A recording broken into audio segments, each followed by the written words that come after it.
Once you are awake, it is almost impossible to fall back to sleep again. Once you discover that the Earth is not a spinning globe, but a flat and stationary plane with a firmament above it, everything changes. The trusted voices and satanic scientific priests who once shaped our reality and understanding of the world are no longer reliable. Our first-hand experience of the Earth as a stationary realm is at odds with their fabricated narrative of space and spinning planets. The scarring of our land and the barbaric mining of Earth's once majestic giant trees is at odds with the history books and geological narrative. And the awake are left wondering, what on earth happened? If they've lied about the Earth, space, and the destruction of our flat realm, then how can we trust the official, mainstream historical narrative? The historical narrative, like the heliocentric model, does not make sense. It doesn't add up. And all it takes is a closer examination, and their lies, which have governed our understanding of history and the world since our birth, begin to fall apart. Let's stir the mind with a few contemplations. We are told that the first true power tool was invented in 1895, when a German company combined an electric motor with a manual drill. The drill weighed 16.5 pounds and required multiple operators. It wasn't until 1957 that a company called Bosch began designing power tools in bulk that were both economical and powerful. So then how did our historical ancestors, a more primitive, underdeveloped people, design and build some of the structures we encounter? What about all the gigantic monolithic stones we encounter that have been cut with such precision? Ask yourself, could you repeat this today with the arsenal of equipment we have at our disposal? And what about the magnificent ancient stepwells of the East? Stepwells, we are told, were multi-storied wells built by our primitive ancestors as ways to preserve the water supply during droughts. But look at the intricacy and complexity of these structures. Look at the glory and the finesse. Look at the geometric precision. All dug out and crafted from using hand tools. Yeah, right. What about the gigantic canal networks we find all over the world? The Erie Canal in America was allegedly built between 1817 and 1825. There were no civil engineers in America at this time. The people responsible for planning construction were novices, we are told. The canal is 12 meters wide and 4 meters deep. The Erie Canal spans 363 miles. But this was not just a case of digging each day for the Irish immigrants and their oxen companions. They had to fell hundreds of trees as they passed through the virgin forest. They had to build complicated aqueducts and locks, and they had to pass through the Niagara Escarpment, an 80-foot high wall of hard limestone.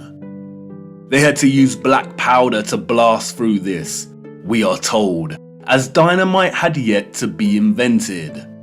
The canal spans 363 miles and was constructed over an 8-year period. This means that on average, 1 mile was completed every 8 days.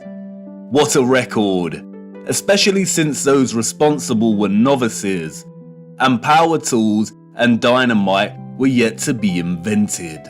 I can tell you now, The so-called early settlers of the Americas did not build these canal systems. And what of the grand and magnificent castles scattered across our realm?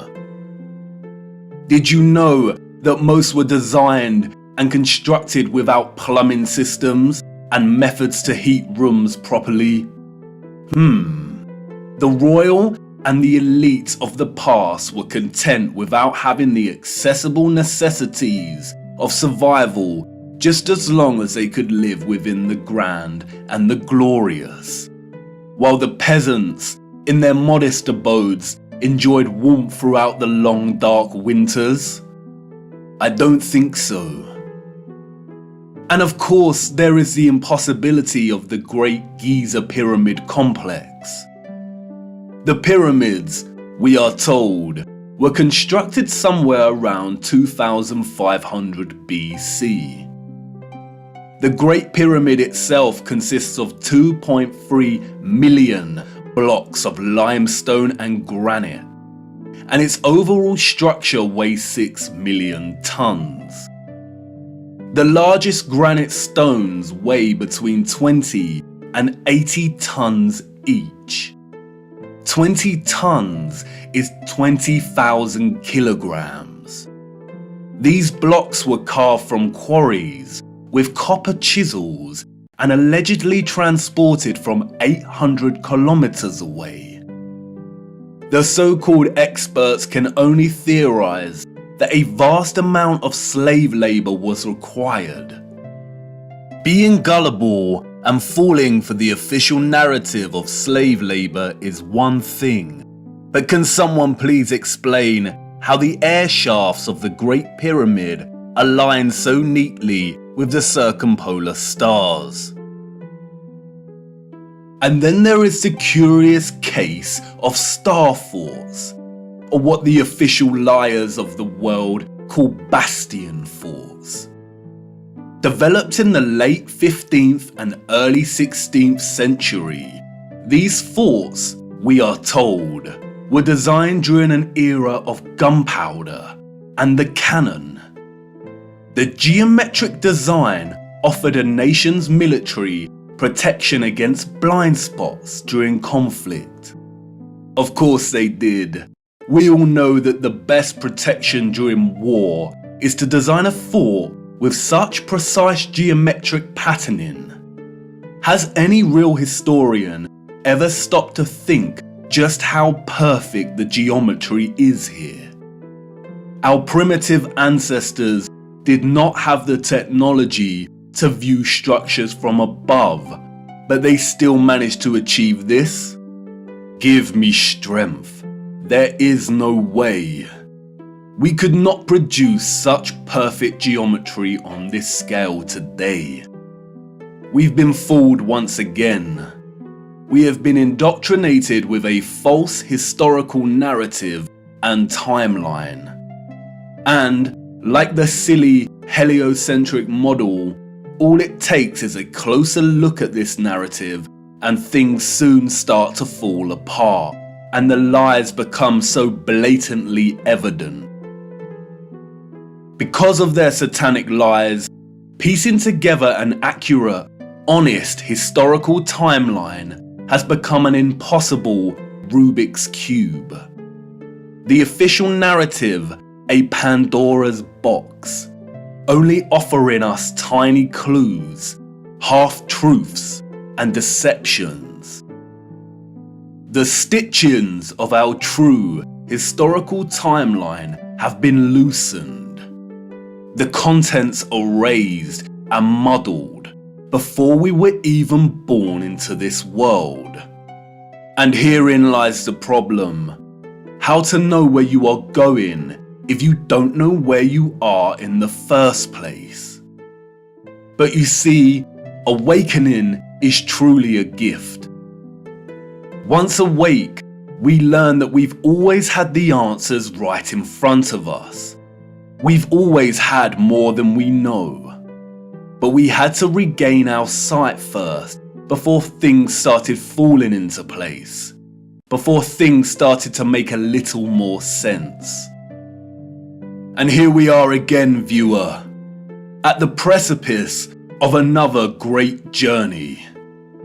What if I told you that before us there existed a civilization that was responsible for the most advanced technology ever developed, and that it was their understanding of the workings of our flat realm that was key to their innovation? And what if I told you that it is highly likely that our true history as a people only begun just over 200 years ago? Would you think of me as mad once again?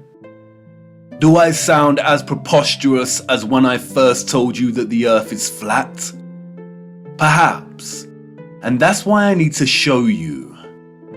What I hope to show you is one of the greatest cover-ups of all time. It is on par with the heliocentric lie in its enormity and the impact it has upon humanity. And, as I will try to show you, it is inextricable from the true nature of our flat realm Earth, and you cannot understand one without understanding the other. We cannot waste time, for we must journey in search of lost time.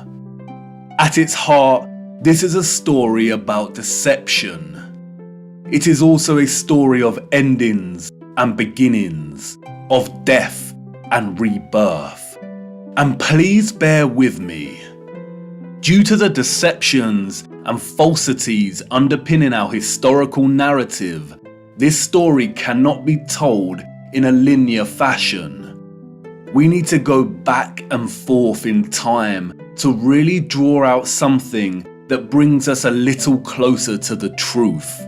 It is also imperative to understand that, like much contemporary science, history as a discipline was corrupted a long time ago. At its most innocent, a lot of established historical narrative is guesswork. But at its worst, it is a set of lies agreed upon, as the so-called Napoleon put it so succinctly. We are going to be digging in the dark. No historian will be there to help us. We are alone in this journey. Our journey is a hunt for things buried in plain sight.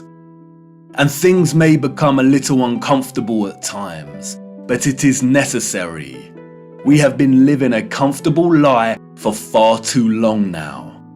Come on, jump in and put your seatbelt on. For to understand our place in the world, we need to do the unthinkable. It's time for us to take a journey back to the future.